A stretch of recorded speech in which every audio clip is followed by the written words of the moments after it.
Hello guys, welcome to dear stocks.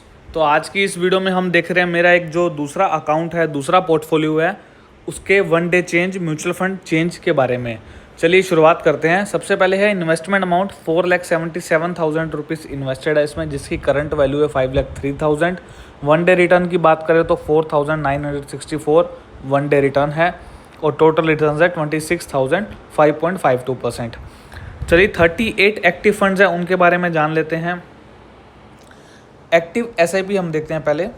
मेरी अभी 11 SIP चल रही हैं। Parag Parikh flexi cap fund first है, Bandhan Nifty alpha 50, Edelweiss small cap fund, Nippon India Nifty 500 momentum 50, Invesco India, Edelweiss mid cap, Nippon India growth, HDFC flexi, ICICI Prudential multi, quant multi and Axis Nifty 500 value 50 funds. ये 11 अभी active SIPs हैं। ये जो app मैं आपको बता रहा हूँ, ये पावर अप मनी का ऐप है, जिसमें मुझे ये सारा डाटा एक साथ मिलता है। ये ऐप जो है ये हमें बताता है कि आपके कौन से फंड अभी इन फॉर्म चल रहे हैं। तो इन फॉर्म फंड्स के बारे में देखते हैं। मेरा जो पोर्टफोलियो का 68% पैसा है वो अभी इन फॉर्म चल रहा है। ये एक अच्छी बात है कि लगभग 3,42,000 रुपीज़ मेरे इन फॉर्म चल रहे हैं। 38 में से 24 फंड्स मेरे इन फॉर्म चल रहे हैं, मतलब अच्छा परफॉर्म कर रहे हैं। ऑन ट्रैक की अगर हम बात करें तो 17% फंड्स मेरे ऑन ट्रैक चल रहे हैं। ये भी अच्छे फंड्स हैं, इन्वेस्ट कर सकते हैं, एसआईपीज़ में कंटिन्यू कर सकते हैं।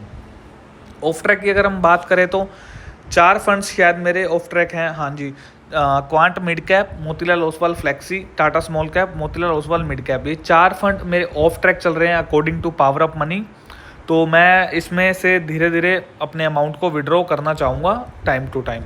आउट ऑफ फॉर्म की बात करें तो अभी मेरा कोई भी फंड ऐसा नहीं है जो आउट ऑफ फॉर्म हो।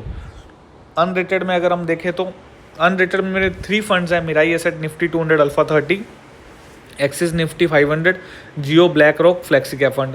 ये 3 फंड्स हैं जो अनरेटेड हैं। इसे अभी पावर अप मनी ने रेट नहीं किया है, रेटिंग नहीं की है इसकी भी अगर एक बार रेटिंग आ जाती है तो मैं इसके बाद डिसाइड करूँगा कि इसको इन फंड्स को रखना है या फिर नहीं रखना है। चलिए और आगे फीचर्स देखते हैं इस ऐप के। टैक्स समरी की अगर हम बात करें तो मैंने इस साल कुछ फंड्स विड्रॉ किए थे, तो मेरा नेट रियलाइज्ड गेन है 10,910 रुपीज़। तो मैं भी इसमें इस फंड में भी टाइम टू टाइम इस पोर्टफोलियो में भी विड्रॉ करता रहता हूँ, ताकि थोड़ा प्रॉफिट का बेनिफिट्स भी हमें मिलता रहे। उसके बाद अगर हम बात करें पावर रीबैलेंस की, पावर रीबैलेंस का मतलब ये है कि पावर ऑफ मनी आपको बताता है कि कौन से फंड से आपको एग्जिट करना चाहिए और कौन से फंड में आपको विड्रॉ करना चाहिए। चलिए देख लेते हैं। अभी 2 फंड्स बता रहा है कि 2 फंड्स में से मुझे एग्जिट करना चाहिए। अगर मैं इसमें पहले ही एग्जिट कर देता तो मुझे 7,831 का प्रॉफिट ज़्यादा होता। ये मेरे मिस्ड गेन है, क्योंकि मैंने कुछ ख़राब फंड्स में पैसा इन्वेस्ट कर रखा हुआ था। चलिए आगे देखते हैं पोर्टफोलियो वर्सेस मार्केट। मेरा पोर्टफोलियो और मार्केट का कंपैरिजन करते हैं। 1 मंथ का अगर हम कंपैरिजन करें, मेरा पोर्टफोलियो 1.34% बढ़ा है और निफ्टी 50 2.02% गिरा है। उसके बाद अगर हम बात करें निफ्टी 100 की, तो मेरा पोर्टफोलियो और निफ्टी 100 का पोर्टफोलियो में बहुत डिफरेंस है। मेरा पोर्टफोलियो 1.34% बढ़ा है और निफ्टी 100 -1.33% है। उसके बाद मिड कैप की बात करें तो मेरा पोर्टफोलियो 1.34 बढ़ा है और निफ्टी मिड कैप 3.07 बढ़ा है। लगभग डबल से भी ज़्यादा बढ़ा है निफ्टी मिड कैप 150। उसके बाद निफ्टी स्मॉल कैप 250 की बात करें तो 1.34% मेरा पोर्टफोलियो रहा है और 4.07 निफ्टी स्मॉल कैप 250 रहा है। तो अगर पिछले 1 महीने में किसी ने स्मॉल कैप में पैसा इन्वेस्ट किया होगा तो उसको काफ़ी अच्छे रिटर्न्स मिले होंगे। और एलोकेशन की अगर हम बात कर रहे हैं तो लार्ज कैप में मेरा 41.77% पैसा है, मिड कैप में 32.46, स्मॉल कैप में 24.67 और ग्लोबल इक्विटी है 1.1%।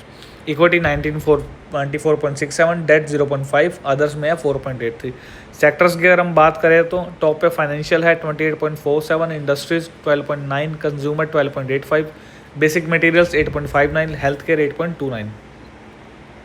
हिस्ट्रीज की अगर हम बात करें तो 5 लाख इन्वेस्टेड है, 4,80,000 इन्वेस्टेड है, 5 लाख करंट वैल्यू है और 26,000 मेरे रिटर्न्स अभी बता रहा है। विड्रॉल्स की अगर हम बात करें तो दिसंबर में मैंने 19,000 विड्रॉ किए थे, मार्च में 2,000 और अप्रैल में मैंने 54,000 फंड्स विड्रॉ किए थे। इसमें एक और फीचर है ओवरलैप कैलकुलेटर, जिसमें हम देख सकते हैं कि कौन से फंड आपका कितना ओवरलैप कर रहा है। जैसे फंड ए पराग पारिक फ्लेक्सी कैप और कोटक लार्ज कैप, इन दोनों का मैंने ओवरलैप चेक किया है तो 19.15% मेरा जो पैसा है वो सेम ही स्टॉक्स में जा रहा है, सेम फंड। मतलब ये लोग दोनों फंड्स हैं वो सेम ही स्टॉक्स को बाय कर रहे हैं, जैसे H D F C ICICI, Axis bank, भारतीय एयरटेल, इन्फोसिस लिमिटेड। तो काफ़ी ही अच्छा मुझे ये ऐप लगा, जिसमें हमें लगभग सारा ही डाटा मिल जाता है, चाहे वो एलोकेशन हो, चाहे डिस्ट्रीब्यूशन हो, चाहे ओवरलैप कैलकुलेटर हो, आपके प्रॉफिट विड्रॉल्स हों। और ये फंड ऐप आपको सुजेस्ट भी करता है कि कौन से फंड्स में आपको रखना चाहिए या कौन से में नहीं रखना चाहिए। इसका एक इलाइट सब्सक्रिप्शन भी है जो मैंने ले रखा है, जो मुझे टाइम टू टाइम बताता रहता है कि कौन से फंड्स में आपको रहना चाहिए और कौन से फंड से आपको एग्जिट कर जाना चाहिए। तो आगे ही ऐसी वीडियोस को देखने के लिए सब्सक्राइब करिए डियर स्टॉक्स। Thank you.